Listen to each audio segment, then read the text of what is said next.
Padre, del Hijo y del Espíritu Santo. Amén. Amados hermanos en nuestro Señor Jesucristo, nos encontramos en el domingo de Quincuagésima.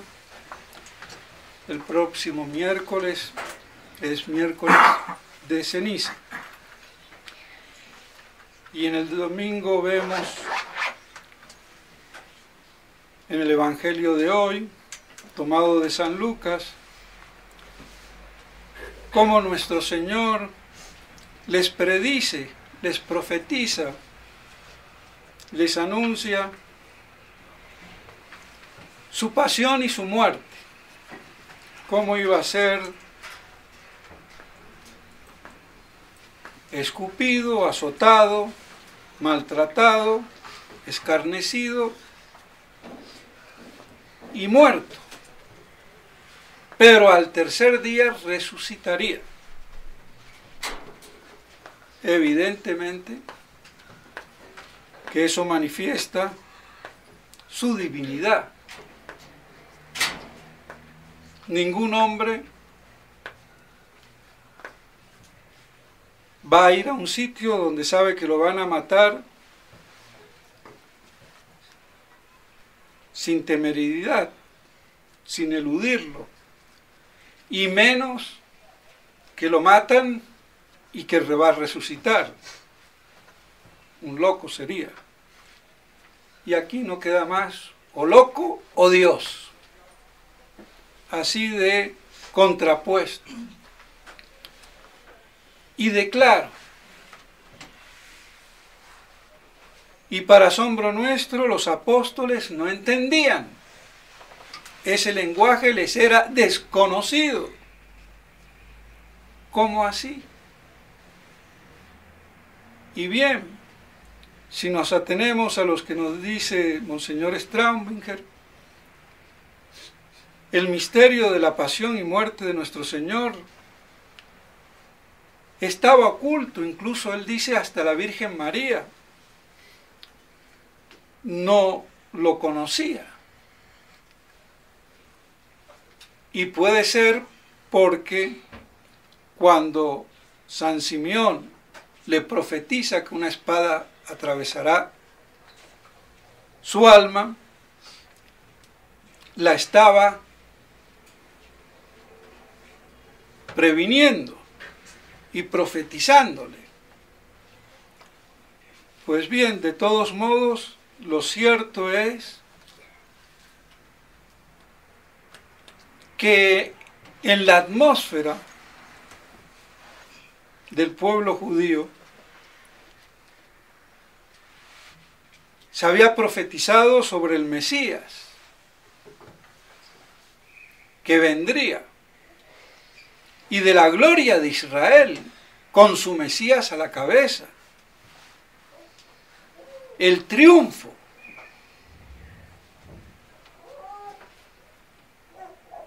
Y eso era lo que más esperaban los judíos y todo el pueblo judío, incluidos los apóstoles. Entonces, ¿cómo es que me vienen a hablar ahora de que va a pasar esto? Aunque en el Antiguo Testamento estaban ambos hechos consignados. Pero es evidente que prima siempre el triunfo, la gloria y no la muerte. Y toda la promesa a Abraham, ese esplendor de la descendencia de los hijos de Abraham, que el pueblo judío sigue creyendo en eso, pero de un modo completamente carnal y a contrapelo por el deicidio, porque lo que hacía la gloria del pueblo de Israel era justamente haber propiciado la encarnación, de la cual Nuestra Señora fue el primer instrumento del pueblo elegido, que de su seno virginal nace. Y toda la gloria estaba entonces en recibir a ese Mesías. no en matarlo. Y eso era lo que habían profetizado los profetas, el Emanuel, Dios con nosotros, y toda la gloria que eso traía. Pero hay una defección misteriosa y vemos que lo matan. Entonces los apóstoles, lógicamente, como judíos que eran, y con todo el ambiente, no entendían ese lenguaje. El Mesías muerto. Por eso entonces no entendían lo que nuestro Señor les anunciaba, pero le tenía que anunciar para que se mantuvieran cuando la hora llegue. Porque las cosas cuando se saben se pueden afrontar con mayor entereza que desprevenidos. Y así se explica por qué entonces no entendían ese lenguaje. Venía a contrapelo de todo lo profetizado, aunque estaba dicho que iba a sufrir y morir, pero prevalecía lo otro. Y como eso era en dos tiempos, en la primera venida, muerte, y en la segunda venida, parucía, aunque ambas son parucías, pero la segunda venida con mayor espectacularidad porque era la parucía de las parucías, la presencia gloriosa de Cristo Rey. Y trabucando lo uno por lo otro, quedándose solamente con la segunda venida. Y por eso no cuajaba en ese ideal mesiánico, carnalizado y de poder político, económico frente a Roma y el nacionalismo judío. Pues claro, este Mesías es un fracaso. Y por eso Judas lo traiciona, lo vende, defraudado. Pero defraudado ¿por qué? Por una corrupción.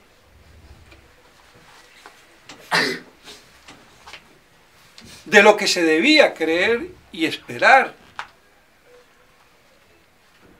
Entonces, así vemos cómo se conjugan la primera y la segunda venida. La primera de muerte y la segunda de triunfo. Pero si aún los católicos, imbéciles que somos, y me perdonan, y aquí escupo para arriba y me cae encima también, no me escapo, no queremos el triunfo de la Iglesia y Fátima y la Chichalandia. Y aquí en Colombia Ordóñez, para que sea presidente, haciéndole el juego a la judeo-masonería, que le interesa captar todavía lo que queda de conservador, medio conservador, católico, del país más católico del mundo. ¿Quién le hace a Timochenko lo que le hicieron en 3 o 4 lugares? Ni en España ni en ninguna parte sale un comunista y lo aplauden. Pues aquí por poco le tiraron tomates en la cara. Eso demuestra que a pesar de todo hay algo de católico, aunque sea un vestigio, pero hay. Entonces eso tiene que la judeo-masonería captarlo con el imbécil de Ordóñez, por supuesto.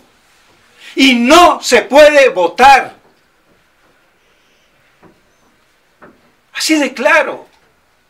Y no me meto en política, pero es que no se puede votar jamás como pueblo soberano. Eso es una herejía. Y eso nunca lo han dicho los obispos. Primera cuestión. Y segunda, que no se conculque el orden natural. Yo no digo ya que tenga fe, sino que no conculque la ley natural divina. Que no es solamente el aborto. Así de claro.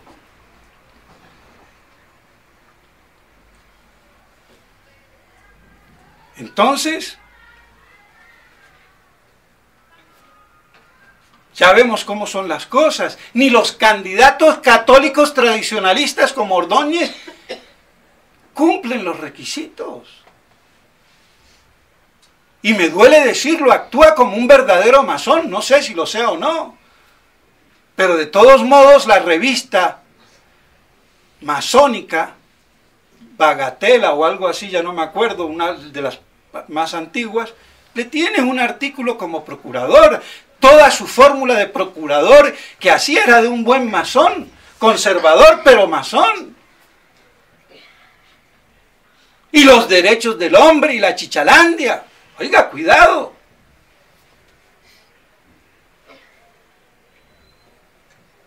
Por eso no me invitan cuando viene Ayuso, la eminencia jurídica, que de eminencia jurídica cero.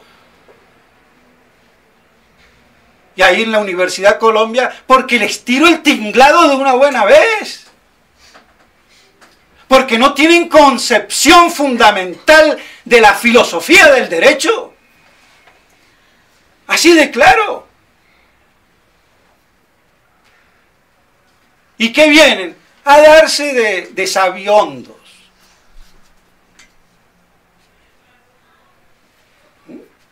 Así de claro. Porque si es intelectual, inviten a la gente que sabe. Pero a lo que le interesa a él es invitar a los esbirros.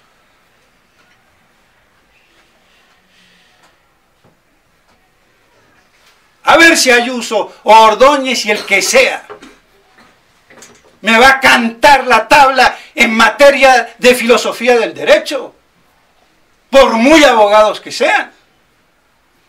Así de claro. Entonces da vergüenza. Pero bueno, pasemos la anécdota. Pero esto lo digo para que les duela. Por infames. ¿Y qué se querrá la fraternité? Ay, posiblemente un presidente, mejor dicho, van a creer que ya están en la gloria, en la estupidez total, haciéndole el juego ¿a qué? A toda esta basofia de politiquería que no es política. Porque la sana política busca el bien de la polis, de la ciudad, y el bien común, la verdad y la justicia, para lo cual está el derecho, que esto ni saben. Pero bueno, ¿qué vamos a hacer? De todos modos, mis estimados hermanos, vemos así cómo este lenguaje le era desconocido al pueblo judío y a los apóstoles. Y estaban más esperanzados en el triunfo. Y como nosotros también. Y queremos un triunfo fatimólogo que no existe antes de la parusía, así de claro. Por eso yerran todos los fatimólogos. Cuando no hablan de que el triunfo del Inmaculado Corazón es el triunfo de los Sagrados Corazones de Jesús y María, porque forman como las dos caras de una misma moneda, porque son la misma carne.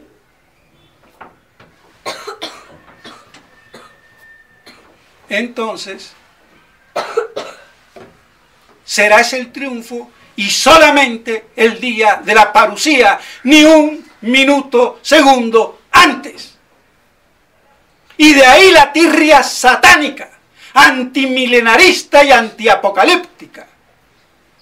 Y entonces, como católicos imbéciles, esperamos, como los judíos, un triunfo terrenal de la Iglesia por las fuerzas del papa de turno o del imbécil de turno. Y esto está podrido, porque la jerarquía oficial de la Iglesia está podrida. Y está en el cisma, la herejía y la apostasía total, guste o no guste. Y es un problema de fe dogmática. Por eso en Portugal no perderá la fe, el dogma de la fe. Porque si ese pueblo guarda, mal que bien, lo que dijo Nuestra Señora en Fátima, aunque le metan lo que le metan, están guardando por lo menos esa fe dogmática que representa la aparición de Fátima. Y será la fe del carbonero, pero ahí está. Porque si yo voy a Francia, fácilmente, como me pasó a mí en Nantes, oiga, ¿dónde queda tal? Yo soy ateo, pero te estoy preguntando dónde queda tal cosa. ¿Qué me importa quién eres tú, si eres ateo o no? Es increíble. Hay un ateísmo galopante, y en España igual, y en toda Europa. Aquí por lo menos todavía, gracias a Dios. Padre, una bendición. Todavía. Y bueno. Pero no tergiversemos Fátima, esperando un triunfo a lo judaico, siendo bautizado. La iglesia no la regenerará nadie en su parte humana, sino nuestro Señor. Está podrido, de pies a cabeza. Es la inoculación del mal jerárquicamente instituido, el golpe maestro de Satanás, por la obediencia. Más claro, agua.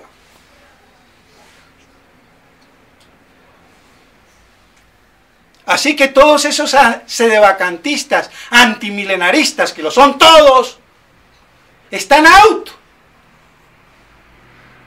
Con su sedevacantismo estúpido, dogmático y visceral, y encima antiapocalíptico. ¿Qué vamos a hacer? Así es. Por lo menos de lo que se ve y yo alcanzo a conocer. Entonces vemos cómo son las cosas. Entonces ese triunfo apocalíptico milenarista era lo que querían los judíos, olvidándose de la muerte. Y es lo que quieren los católicos hoy, antes de que se acabe el mundo. Y confunden fin del mundo con el fin de los tiempos apocalípticos, que es muy distinto. La era de este siglo malo, bajo la impronta del príncipe de este mundo, que es Satanás. Y por eso los gobiernos no pueden ser sino satánicos. Por ese vínculo anticristiano y de los últimos tiempos. Así de claro. Pero si voy a leer puros periódicos y noticias y la televisión y el internet, que no le enseñan a uno ni a pensar, y los datos que dan medias verdades, la gente de dónde va a sacar, y el clero que ni se sabe. Pero bueno, entonces así, mis estimados hermanos, vemos por qué los apóstoles, hasta que no les abrió los ojos nuestro Señor en Emaús, a Alfeo, que era el hermano de San José, con el otro compañero, los ojos.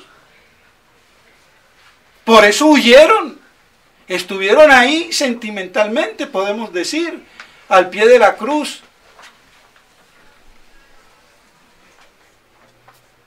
Algunas buenas personas. Los apóstoles desaparecieron todos. El único que quedó ahí fue San Juan, por la Virgen. La única que quedaba ahí con una fe pura. El Stabat Mater Dolorosa, ofreciendo a su hijo. Pero los apóstoles desaparecidos, este lenguaje no lo entendían, hasta que se les abrieron los ojos. Bueno,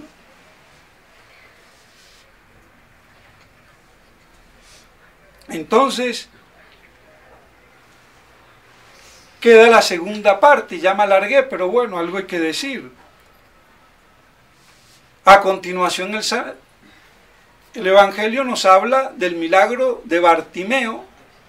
Aquí no, pero San Marcos nos da el nombre, Bartimeo, y como San Marcos era el discípulo de San Pedro, se ve que San Pedro o San Marcos, más bien San Pedro, como apóstol, conocía quién era ese ciego porque da su nombre.